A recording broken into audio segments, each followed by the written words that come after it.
మీ business ఏదైనా మీ ఊర్లో promotion చేయాలంటే అది సుమన్ టీవీతోనే సాధ్యం. ఇప్పుడే సంప్రదించండి.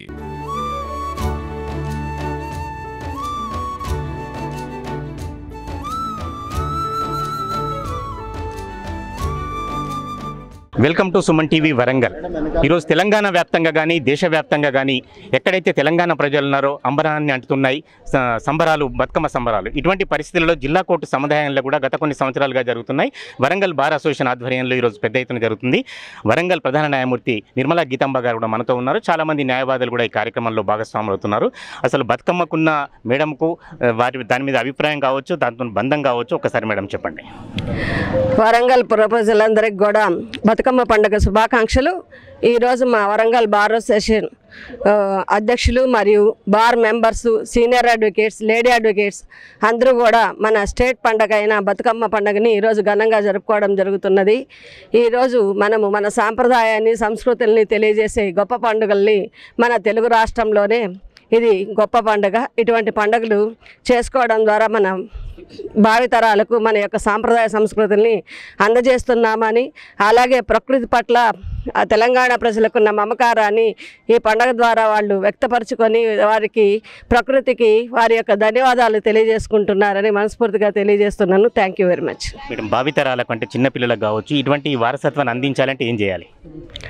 ఇటువంటి పండుగలు ప్రతి ఒక్కరూ పాటించాలి. వారి వారి ఇళ్లల్లో వారి పిల్లలకు కూడా ఈ సాంప్రదాయాలని మనం పాటించడం ద్వారా మనల్ని వారు చూసి వాళ్ళు కూడా వాళ్ళ భావితరాల్లో ఇటువంటి పండుగలు, సాంప్రదాయాలు జరుపుకోవడానికి ఎక్కువగా మక్కువ చూపిస్తారనేసి అనుకుంటున్నాను. అలాగే ఇప్పుడు చాలా వరకు పాశ్చాత్య సాంప్రదాయాలని మనము అవలంబిస్తున్నాము. అప్పుడు ఇటువంటి పండుగలన్నీ కనుమరుగవుతున్నాయి. సాంప్రదాయము, కట్టు బొట్టు, పూలు, పసుపు, కుంకుమ ఇలాంటివన్నీ కూడా మన హైందవ సాంప్రదాయానికి ప్రతీక. అటువంటి హైందవ సాంప్రదాయానికి ప్రతీకగా నిలిచిన ఇటువంటి పండుగలని ప్రతి ఒక్కరూ జరుపుకోవాలని కోరుకుంటున్నాను. లాస్ట్లీ చెప్పండి, చాలా వరకు తెలంగాణ సంస్కృతిలో పండుగలన్నీ కూడా కుటుంబానికి సంబంధించినవి లేదా కొన్ని పురుషులకు సంబంధించినవి. ఒక బతుకమ్మ పండుగ మాత్రమే, పూల పండుగ స్త్రీలకు మాత్రమే సంబంధించింది. ఇది వింటుంటే కానీ చూస్తుంటే మీకు ఎలా అనిపిస్తుంది? పువ్వులు ఎంత సుకుమారమో స్త్రీలు కూడా అంత సుకుమారమైన మనసు కలిగి ఉంటారనేసి, వాళ్ళని పువ్వుల్లాగా చూసుకోవాలనేసి ప్రతి ఒక్క మగవారు అర్థం చేసుకోవాలనేసి, అదేవిధంగా ప్రకృతి పట్ల ఆడవారికి ఉన్న ప్రకృతి, ఆడవారు వేరు వేరు కాదని ఇద్దరు ఒకటే అని, వాళ్ళని మనం ఎంత సంరక్షణగా జాగ్రత్తగా చూసుకుంటే వాళ్ళు మన జీవితాన్ని, మన కుటుంబానికి కూడా అంతే ప్రోత్సాహాన్ని, వృద్ధిని, ప్రొటెక్షన్ ఇస్తారని నేను అనుకుంటున్నాను. Thank you very much.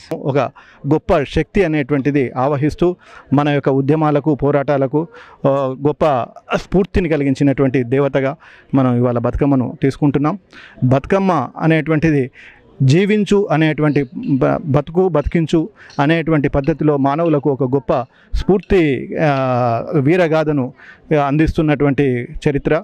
మరి ఈ యొక్క బతుకమ్మను అందరం కూడా ఆడుతూ ఇవాళ ఎక్కడ కూడా లేనటువంటి విధంగా పూలతో దేవుణ్ణి పూజించడం అనేటువంటిది జరుగుతుంది. కానీ పూలే ఒక దేవతగా, ప్రకృతియే ఒక బతుకమ్మగా రూపొంది ఇవాళ అపర శక్తిగా ప్రతి ఒక్క మహిళలో ఒక స్ఫూర్తివంతమైనటువంటి, ప్రతి మహిళ ఒక శక్తివంతమైనటువంటి దేవతా స్వరూపమే అన్న విధంగా ఇవాళ బతుకమ్మ మనకు ఒక చరిత్రను చాటుతోంది. ఆ విధంగా మనం అందరం ఆ వెలుగులో మహిళలను శక్తిగా చూస్తూ, వాళ్ళు ఏమాత్రం కూడా ఎక్కడ కూడా వెనుకకు పోకుండా అన్ని రంగాల్లో ముందున్నటువంటి ఈ క్రమంలో ఇవాళ బతుకమ్మ కూడా మనందరికీ అదే స్ఫూర్తిగాను వినిపిస్తున్నది. వరంగల్ పుర ప్రజలకి బతుకమ్మ పండుగ శుభాకాంక్షలు.